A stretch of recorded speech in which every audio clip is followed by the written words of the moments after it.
After you have unloaded all the components of the carton, you may want to take inventory. It consists of a base or bottom, a top assembly, a left and right end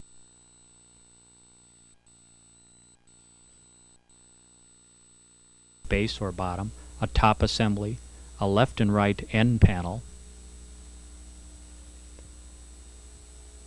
several divider rods, 2 different lengths, a hardware bag including a nut driver and Allen wrench. Use the small nut driver on this application. There'll also be a loose sliding shelf, 2 lengths of shelves, long and short, and glass doors. To assemble, the first operation will be to position the bottom and top sections and place the end panels against the top and bottom. You'll see how the threaded studs align with holes in the top and bottom section. You'll notice on the side panels there's a wood section along one edge. That will face toward the front.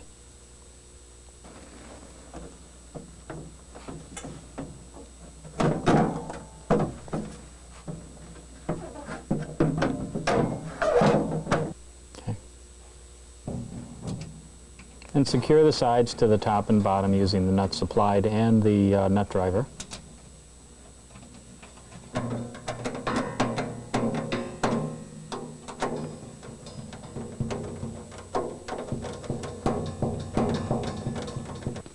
Keep in mind when you're assembling this that the top piece will have the World of Nintendo header toward the front of the display, and on the bottom piece the door track should also face to the front. After you have one side panel secured, do the other side and attach with the nuts provided. After the sides are connected to the top and bottom, take the cabinet and put it against the gondola. The position of this should be as close to the cash register in the electronics department as possible, preferably on the short wall that is adjacent to the cash register. We've simulated that with this piece of pegboard here, and we'll show you the attachment of this frame, the cabinet, to the pegboard. The metal cabinet is secured to the pegboard with the use of a fastener called a permahook. We'll show you how that attaches right here. 4 sets of permahooks are provided with the cabinet, and each set will consist of 2 metal brackets that are silver, the Phillips head screw, and the black metal bracket. The permahook should be attached to the pegboard hole closest to the inside wall, one of the side walls of the cabinet. As you can see, we have the bracket with the hook to the top and the squared off bracket on the bottom. You swing the squared off bracket to a line in the middle hole and then place the black metal bracket. So the black bracket, when it's positioned over the 2 silver brackets and secured with the Phillips screw, actually clamps and holds the side of the display against the pegboard wall.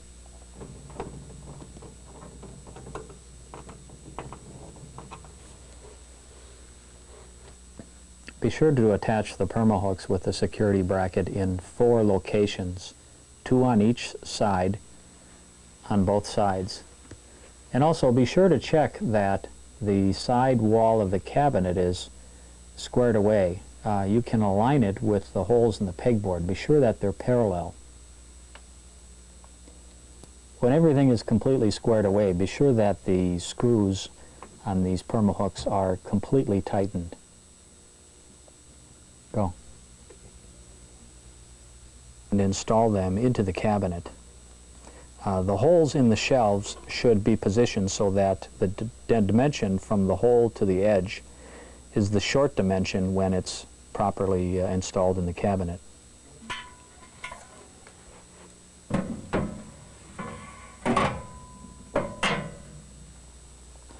After the shelves are in position, install the longer rods through the top holes on the cabinet and just let them pass through the holes in the shelves.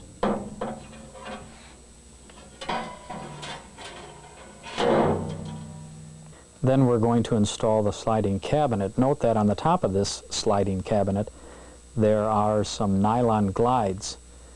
These need to be inserted into the track located on the underside of the cabinet. A track that's positioned on the inside of the cabinet. And then the bottom engages the lower track. There are some railroad type wheels or bearings on the bottom of this sliding cabinet, and they will be inserted directly into this riding track. Check to be sure that it's properly engaged by sliding the cabinet back and forth to be sure that it moves freely. Next, two pieces of glass, one with a lock assembly on it and the other without. The first piece of glass to install will be the one without the lock.